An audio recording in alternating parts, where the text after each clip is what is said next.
ठीक है, तो हमारी ये पहला ब्लॉक है हमारा इफ़ का।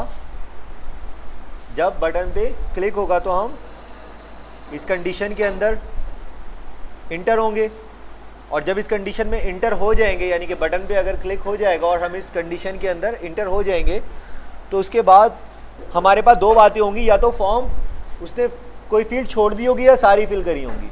अगर कोई फील्ड छोड़ी होगी तो वो ये वाला ब्लॉक रन होगा, और अगर सारी फील्ड्स फिल की होंगी तो ये वाला ब्लॉक रन होगा। ठीक है, अच्छा, अगर उसने कोई फील्ड छोड़ी होगी तो हमने पहले ये प्रिंट करवाया था कि एक एरर आ जाएगा जस्ट ऊपर, लेकिन अब हम ये कहते हैं कि एरर आएगा हर फील्ड के साथ अलग। तो यहाँ पर देखें, जब इनमें से कोई भी एम्प्टी हो तो हमें पता नहीं होगा कौन सी एम्प्टी है। जब इनमें से कोई भी एम्प्टी हो तो पता चल रहा है कौन सी फील्ड एम्प्टी है? नहीं। तो फिर ये अंदर आएगा और आगे कहेगा इफ अगर एम्प्टी हो डॉलर नेम।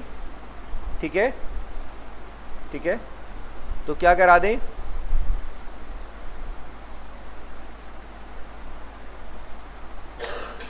तो एक वेरिएबल क्लियर बना दें, और वेरिएबल का क्या नाम होगा, name error, dollar name error, fill the required fields. ठीक है, समझ आया? ये बिल्कुल उसी तरीके से है। अगर इनमें से कोई भी एम्प्टी होगा तो ये इस ब्लॉक के अंदर आ जाएगा और पूछेगा कि इफ अगर एम्प्टी है नेम, तो क्या कर दो, फिल द नेम या फिल द रिक्वायर्ड फील्ड। आगे दिखा दिया आपने जी। एल्स इफ नहीं बनेगा। एल्स इफ में तो ये होता है कि या ये या ये या ये, हमें तो सारे एरर दिखाने यार। इफ और एल्स इफ में ये फर्क होता है, इफ के अंदर देखो, एल्स इफ में 6 कंडीशन है, लेकिन कितनी चल सकती है एक वक्त में? एक। अगर 2 एरर आएंगे तो कैसे चलेगी फिर?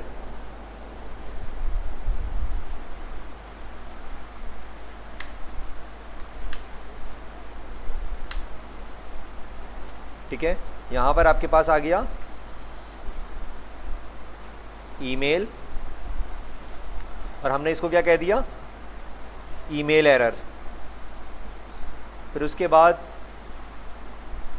सेकंड, हम थर्ड सिक्स्थ हमारे पास आ गया फोन,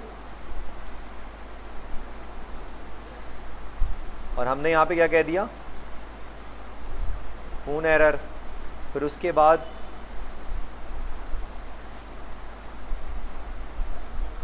हमारे पास आया जेंडर, तो हमने कह दिया जेंडर एरर के नाम से एक वेरिएबल बना दो एरर का। फिर हमारे पास आया स्किल्स,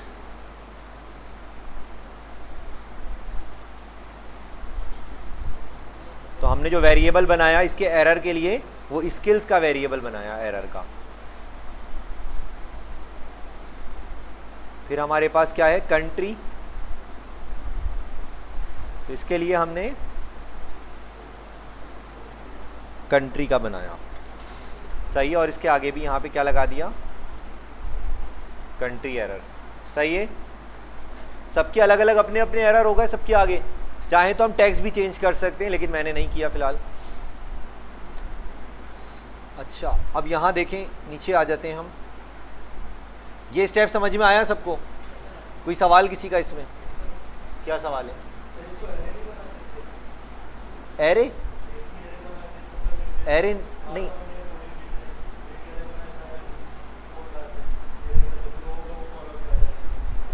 ऐसे नहीं होगा, ऐसे होगा, कंडीशन बनेगी। एरे क्यों बनेगी? स्टोर थोड़ी करना है, कंडीशन बनानी है। एरे तो चीज को रखने के लिए, रखना नहीं है मुझे तो एरर शो कराना है, कंडीशन बना के एरर दिखाना है।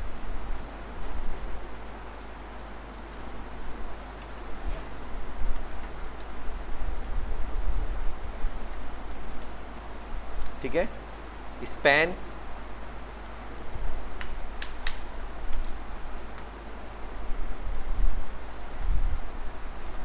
और यहाँ पे मैंने कहा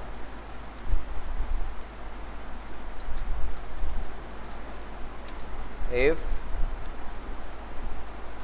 इज सेट अगर डॉलर नेम एरर आ जाए तो इको करा दो नेम एरर।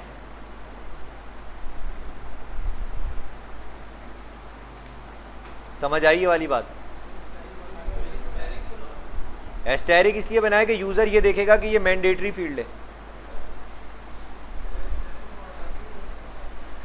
यार देखो PHP आप HTML में जो भी चीज़ लिखोगे किसी ना किसी कोई टैग्स दिखाओगे तो किसी टैग में दिखाओगे या विदाउट टैग दिखाओगे।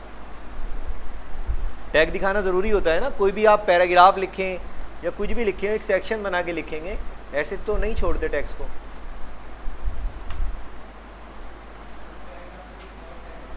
पैराग्राफ बनाएंगे तो वो ब्लॉक लेवल हो जाएगा, वो इनपुट के नीचे जाएगा। इसलिए स्पैन मैंने बनाया कि इनलाइन एलिमेंट है, इनपुट के बराबर में आएगा।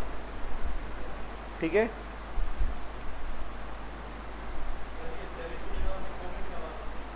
स्टैरिक की जगह नहीं, फिर वो पता है कब स्टैरिक आएगा, जब फॉल्स हो जाएगा, जब कंडीशन रन हो जाएगी। लेकिन मुझे तो यूजर को पहले ही दिखाना है ना कि ये फील्ड मैंडेटरी है। हम नहीं दिखा रहे होते फॉर्म्स, आपने मुझे लगता है देखे नहीं है रजिस्टर्ड साइन अप के। उसमें ऐसा होता है कि 3 फील्ड्स के आगे स्टैरिक बना हुआ होता है या 2 फील्ड्स के आगे स्टैरिक लगा हुआ होता है रेड कलर का। उसका मतलब होता है कि ये फील्ड मैंडेटरी है।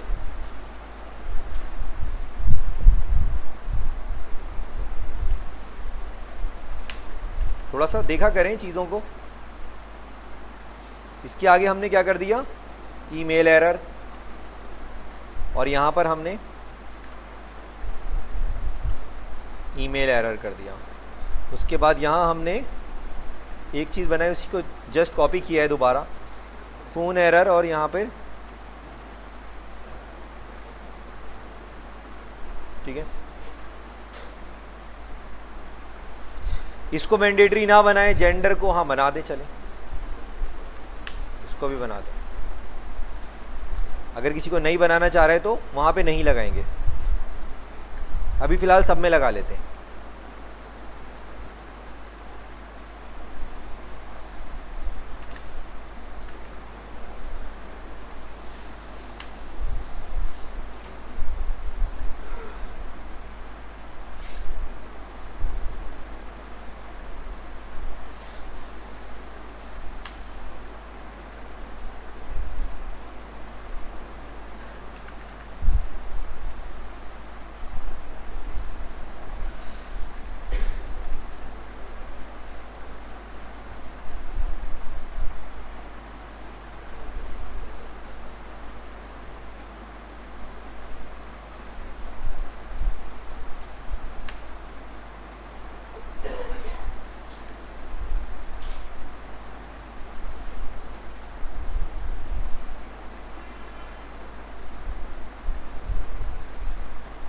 ठीक है, सब में हमने एरर दिखा दिए, सब में एरर लगा दिए, सबके अलग अलग।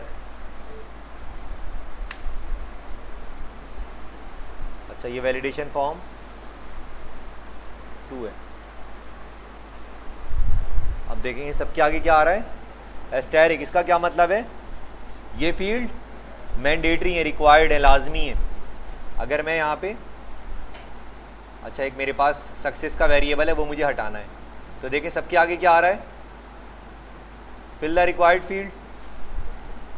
अच्छा, ये सक्सेस का वेरिएबल मुझे हटाना पड़ेगा, यहाँ नहीं दिखाऊंगा मैं इसको मैं कहीं और दिखाऊंगा। ठीक है, बल्कि नहीं, वो सही लगा हुआ है, यहाँ से मुझे इसको दिखाना पड़ेगा। ये एरर का डॉलर एरर मैंने ख़त्म कर दिया है, तो इसको मैं कहता हूँ कि अगर मेरे पास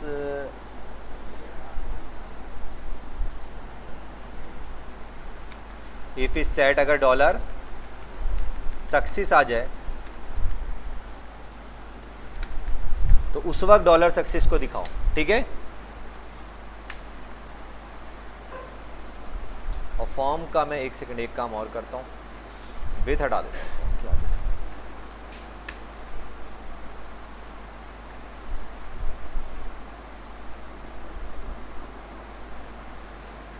ठीक है, अभी देखें फिल द फॉलोइंग फॉर्म। अब जस्ट क्या आ रहा है मेरे पास,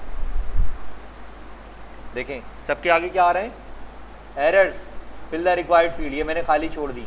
अगर मैं फिल करता हूं इसको, अब मेरे पास इसमें नहीं आया, किस में आया है, ईमेल में आया है। मैंने ये दो, अब किस में आया, फ़ोन में आया है मेरे पास। ठीक है, ये थोड़ी सी इसकी लेंथ का प्रॉब्लम है।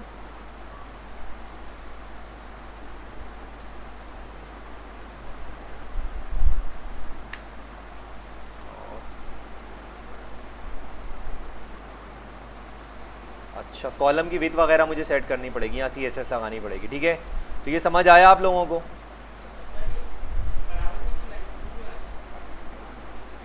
नीचे क्या चीज़, हाँ नीचे आ रहा है ना, बराबर में नहीं आ रहा, वो दरअसल जगह की वजह से नहीं आ रहा है। ये भी इनलाइन एलिमेंट है, इनपुट भी इनलाइन एलिमेंट है, दोनों इनलाइन एलिमेंट है। ठीक है, लेकिन मैं बता देता हूँ आपको ये क्यों आ रहा है। यहाँ पे मैंने P लगाया है, ये P की वजह से आ रहा है यार। मैं एक काम करता हूँ, यहाँ से P हटा दूँ, मैं एक काम करता हूँ, बल्कि रुक जाओ, नीचे तो हमने दिया है ना इस पेन, इसको यहाँ से हटा दो, इसकी नीड ही नहीं है। नीचे आ रही है, नीचे भी लगाइए एरर की क्लास। ये ब्लॉक लेवल एलिमेंट रखा हुआ है ना यहाँ पे, मैंने एज इट इज कॉपी कर दिया था।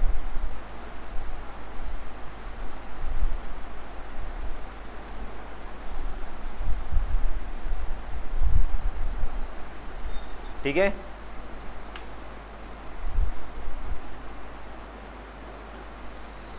अब देखें बराबर में आए एरर,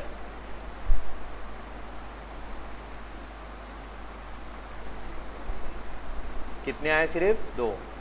सब पे को मैं ओके कर दूंगा तो कहीं एरर नहीं आएगा। ठीक है, समझ आया ये स्टेप।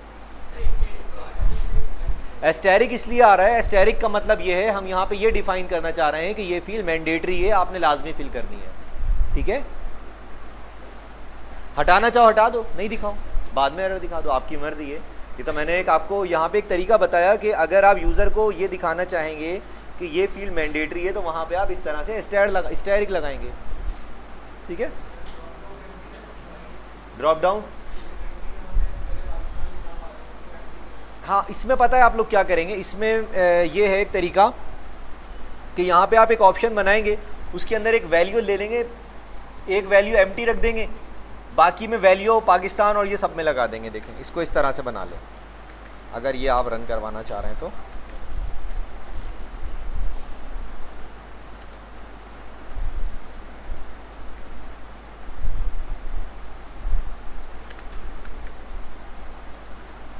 ठीक है, ठीक है, ये आपने रख दिया, इसकी वैल्यू क्या रख दी, 0 रख दी। अब जब वैल्यू 0 होगी तो अब या एम्प्टी रख दें या 0 रख दें। आ गया, गया, सही है, क्लियर है ये बात कि वैल्यू 0 रख देंगे अगर आपको ये एरर दिखाना है। जी आप पूछें।